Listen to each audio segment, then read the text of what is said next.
Located just a block away from Union Station in downtown Washington, D.C., is a memorial to a very tragic event in Ukrainian history known as the Holodomor Genocide Memorial. Historically, Ukraine was occupied by various countries, including Russia. In the aftermath of the 1917 Russian Revolution, Ukraine declared itself as an independent nation. That became short-lived when the Bolsheviks forcibly reunited Ukraine with the newly formed Soviet Union in 1922. Initially, the Soviet Central Authorities allowed Ukraine to have some cultural autonomy. This ended after Joseph Stalin became the leader of the Soviet Union. When Stalin ordered the collectivization of agriculture, the majority of Ukrainians who were small-scale or subsistence farmers resisted.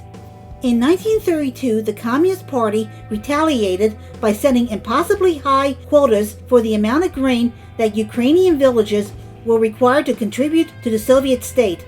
When they failed to meet those quotas, the authorities retaliated by confiscating seeds set aside for planting and levying fines in meat, potatoes, and other types of food.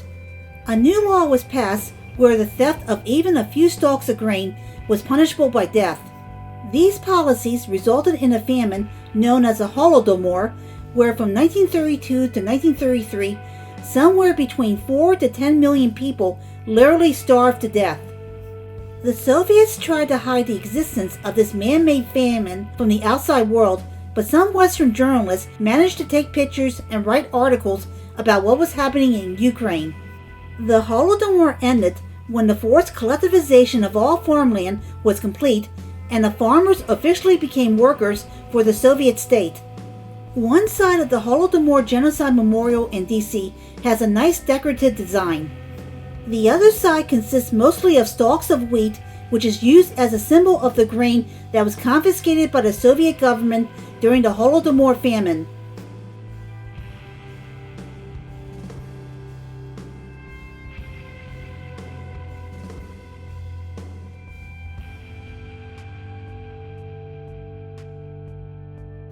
Sometimes you might see notes placed at the memorial, such as this one by a Ukrainian family who wished to honor their relatives who perished in that famine. It is obvious that the Holodomor has the same kind of tragic remembrance among Ukrainians that the Holocaust has among Jews or slavery among the African diaspora.